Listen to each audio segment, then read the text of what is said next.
So, we have a small group tonight. That's nice. This group, usually I don't do this as much for this group, but it's because it's a small group, we can use it as a dialogue, a question and answer, or if people have comments they want to make, or something they would like to talk about, we'll open it up that way. You know, at the beginning, all the Bhantes who read this meditation, they say, well, sit so that your spine is straight. But they never give a reason. They never give any reasoning for that. Yeah? What is the reason? Well, in our tradition, the reason is that if you sit up straight, you can breathe more easily. Sit up straight, let your, even bring your shoulder blades towards each other. So it opens your chest up, so breathing can be better. We don't talk a lot in our tradition about the chakras or, energy flowing down. That's just not kind of a Theravadan part of what we talk about.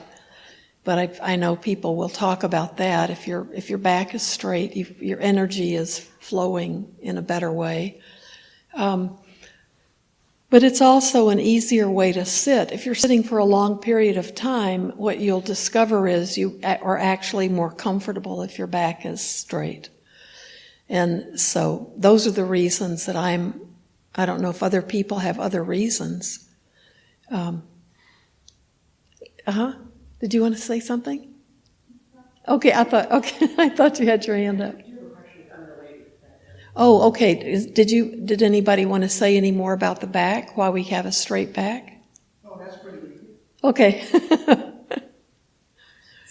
The chanting is the Sri Lankan language, is that correct? The what? The chanting is the Sri Lankan language. Did you say the champagne? The chanting. No, the chant. I was going to say, well, Pali, Pali might be the champagne of the... We prefer it over Sanskrit. The chanting is all in Pali. It's not in Sinhalese, which is the language they speak in Sri Lanka. So our liturgical language is Pali, which is similar to Sanskrit. So Pali it was the first. It's a written language. It was the first language about 300 to 400 years after the Buddha died. Until then, all of his teachings were memorized and chanted. And then they were first written down about 300 or 400 years after his life. And they were written in Pali. And so later they were then written in Sanskrit. But the Theravadan tradition has kept Pali. So That's where it cites the English, because they're just a limited number of sounds, and then you look at the English translation, and it's much longer. Yeah, sometimes it'll seem the opposite too, depending on the phrasing and the words. Yeah. We do both languages and several are all English, and so it's really good to look at that. That's a good way to kind of study the language, I think they have English is harder probably. Pali. Our monks who grew up in Sri Lanka know Sinhalese, then they study Pali, then they study Sanskrit. And most of them have studied and speak Tamil, and now they all speak English if they come here. So they're really, linguistically, they're about 4 languages ahead of most of us. So they're good Pali teachers too. But it's the pronunciation is more regular in Pali. English is. But are we having it this summer? Starting in July? So on Saturday we have a chanting group that meets for just 20-30 minutes after the Saturday service, and we're learning chanting, but it's also a great way to learn Pali because we're learning all the sounds, and then we're learning what it means at the same time. And we have a class one Saturday a month. Instead of the chanting, we have a Pali class. And I think we'll start that up again in July, when Bhante Bhatia comes back. Of course, Bhante Asaji is a great teacher too, so he could be doing it, but he's pretty busy. We're pretty busy till Bhante Bhatia gets back and can pick it up again.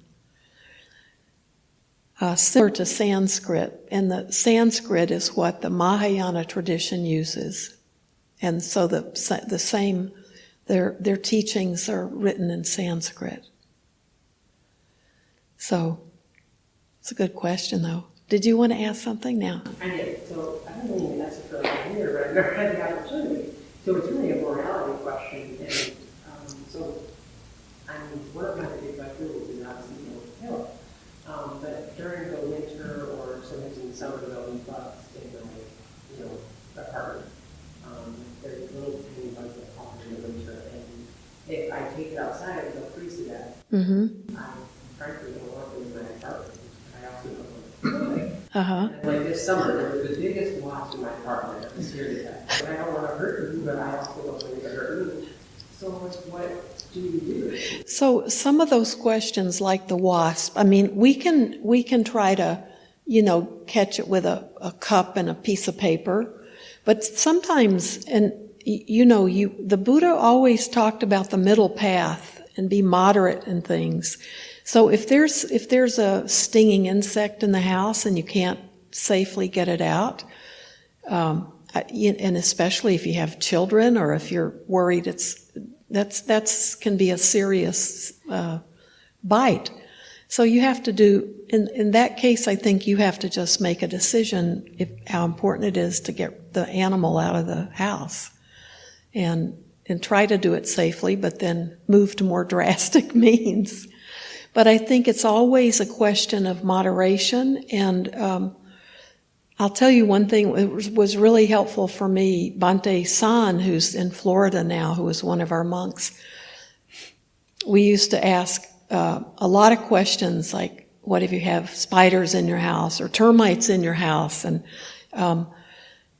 one thing he said that I thought, wow, I loved his answer. He said, one thing that they learned as I guess as young monks, because most of them they started training and living in the monastery when they were like 10 or 11.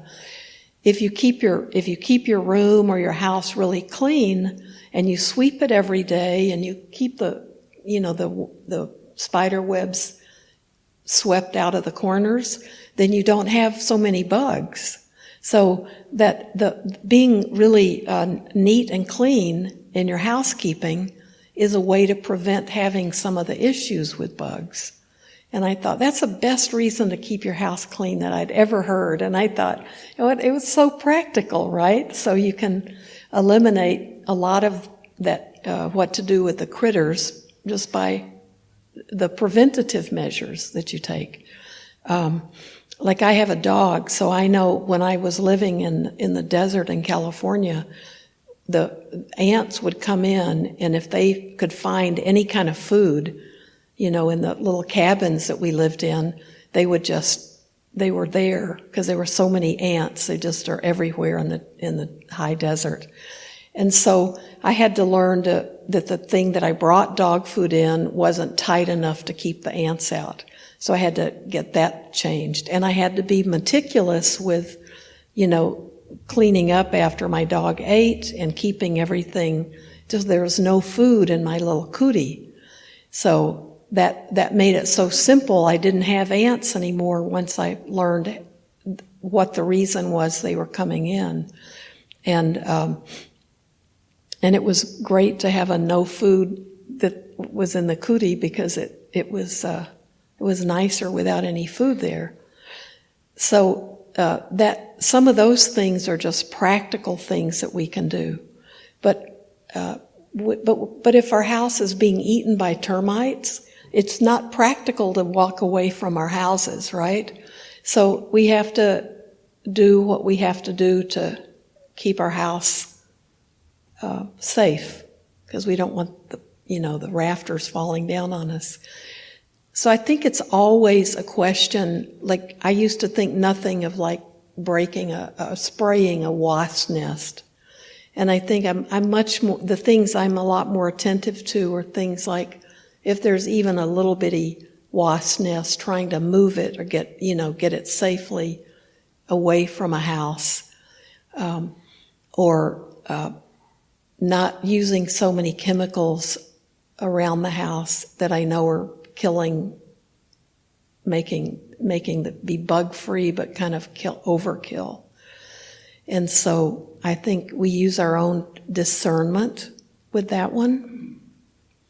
The thing I notice with mosquitoes, because I still haven't found too many good reasons to justify the existence of mosquitoes, except there are birds that eat them and frogs and things.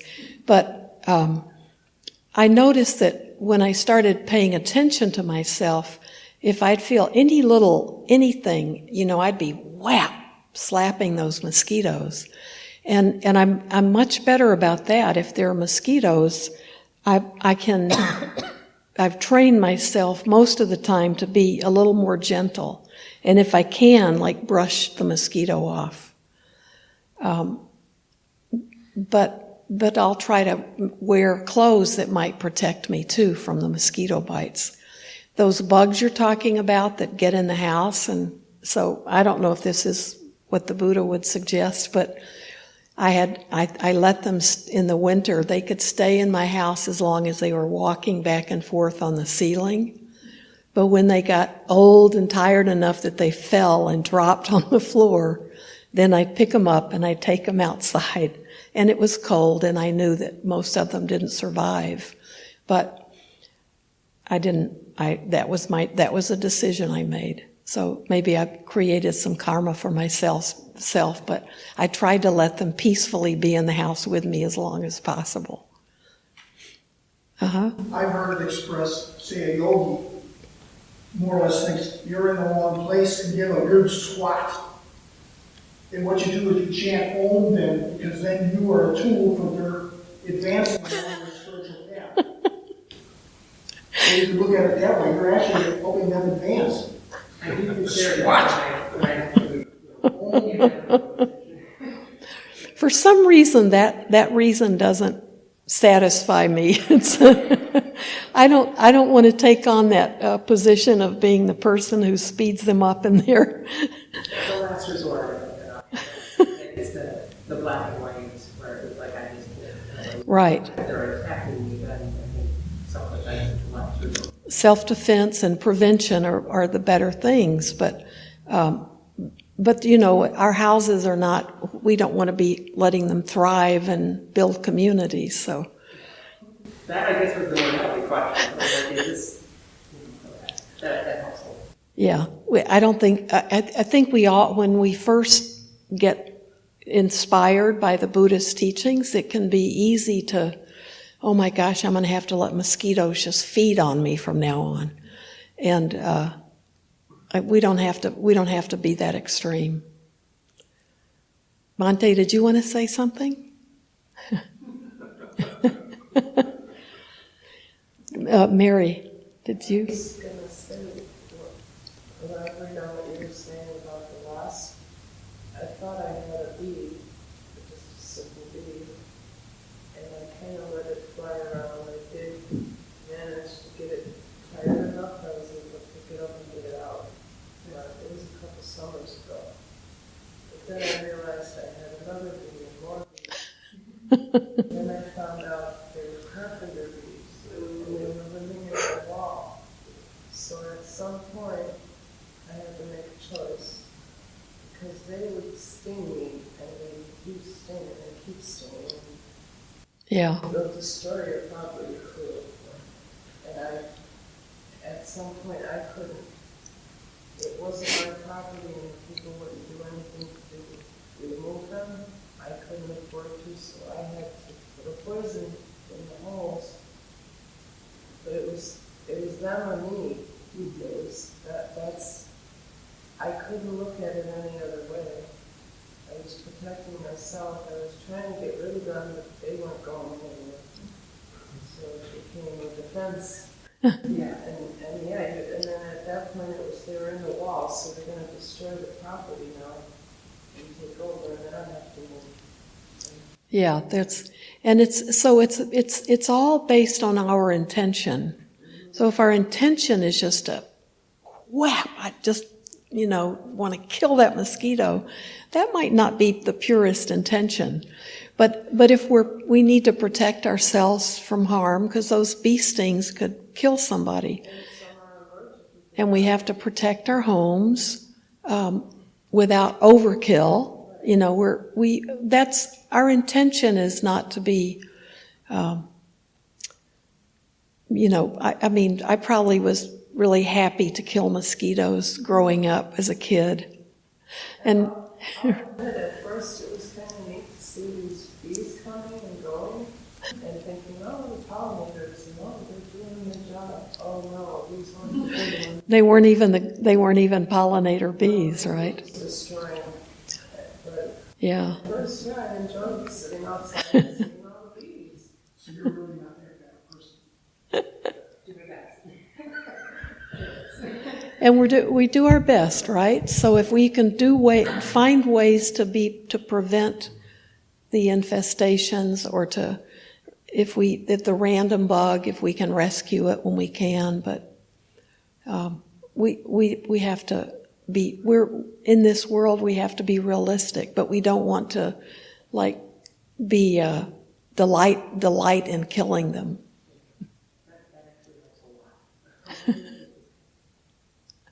When I grew up as a kid, there might be one or two of you who had this experience. I grew up in Houston, so they had those the trucks that were just blowing out like a pickup truck with big tanks on the back, and they just blew fumes out of the end. And they drive all over the neighborhoods in the evening because mosquitoes were a huge problem in Houston. But we were so naive as kids. We ran after those trucks in the evening. That was fun in the summer. We'd run after the trucks and look, we're in the clouds, we're in the smoke. So it probably killed more of us than it killed mosquitoes. So when I think of mosquitoes, I think it's been a lifelong battle. But our parents let us run in that smoke, and all the kids in the neighborhood running after the mosquito trucks. So yeah, we want to just be careful about what we're doing, but not extreme. And that includes eating. Like the Buddha never said, do not eat meat or do not eat living things. But he did have very specific rules, like not to kill them, so we wouldn't be a hunter or a fisherman, and not to have someone like slaughter an animal just for your pleasure. Which would cover pig roast, maybe, I don't. But he wasn't extreme. When some monks would come to him, and they came because they wanted to start division among the monastics. A group of them came and said, we don't think we should be eating any animals. So we think all monastics should be vegetarians. And the Buddha said, no, wasn't going to be a rule. And he knew that they wanted to create division and disharmony. So he knew their real intent wasn't so much about what they ate, but it was about, they were really trying to split the students of the Buddha up. But that was always his position, because people gave food to the monastics. And that would be mean if all someone had was something that had meat in it, to refuse that food they were offering, because it was probably the best they could offer. So there were other groups in the Buddha's time who were very extreme, like the Jains, and they would only eat food that fell off of a tree. They wouldn't eat eat even plants that had been grown or that they had to pick. And they were so extreme that they were one of the groups that was always arguing or sending people to argue with the Buddha. And the Buddha would always go for the middle path. We can't be so extreme that we can't live on this earth. We're here to live a human life. And so he always talked about that and always saw that extreme viewpoint about things was made it very impractical and difficult to live a human life. Well, I as a human could stand by an apple tree very hungry. Not one apple will fall maybe for a day or two. Mm-hmm. So I as a human should suffer and die or pick the apple. Well, talk to a Jain. Now, today it was for them, but that was like the extreme asceticism that the Buddha practiced for a number of years, and that's when he almost died, and a child gave him something to eat, and that's when he realized this is not the way to find the truth about suffering, because I'll die before that. And that's when he then decided, I have to take care of this body and feed it, and the whole middle path started developing right with that. And that became an important part of his teaching. Those extremes weren't helping anybody. A lot of it's common sense, yeah. Right, the extreme asceticism, and then the other end was extreme hedonism. If you think, there's nothing after life and this life is the only thing we've got, then you can do anything, and you should do anything, because we're just supposed to enjoy this life we have. And so he was coming from those kind of extremes that were going on in his society, and that what he did was moderation was a big part of what he taught. So, any other quick questions? There's a great little book, then it's about a debate that a group of monastics had, and someone made a PDF of it, because it's a small book, and he made a PDF, and I have the PDF. I think Bhante Asaji does. And we'll try to get that printed up, because it was a debate, but there are really good points from both sides, and it's about whether Buddhists should be vegetarians or not. So it's just got good arguments, and it's something good to read and just see. You draw your own conclusions. The purpose is not to convince people one way or the other. That's always a personal decision, what you're eating. But in the precepts, that precept is about the precept of not to kill a living being. It's really about doing no harm, and it includes ourselves, and it includes all other beings, to be as harmless in this world as we can be. And if for us that means that we don't want to eat, beef, or we don't want to eat a certain food, or that's our own personal choice, and we should respect the choices other people make. But it's broader than the issue about what food we eat. So it's always a good discussion, and it's a good discussion to keep having with ourselves as we develop in our practice. Okay, I think let's see, I have my watch on. Yeah, it's about time to be done. So thank you. You had good, wonderful questions. Thanks.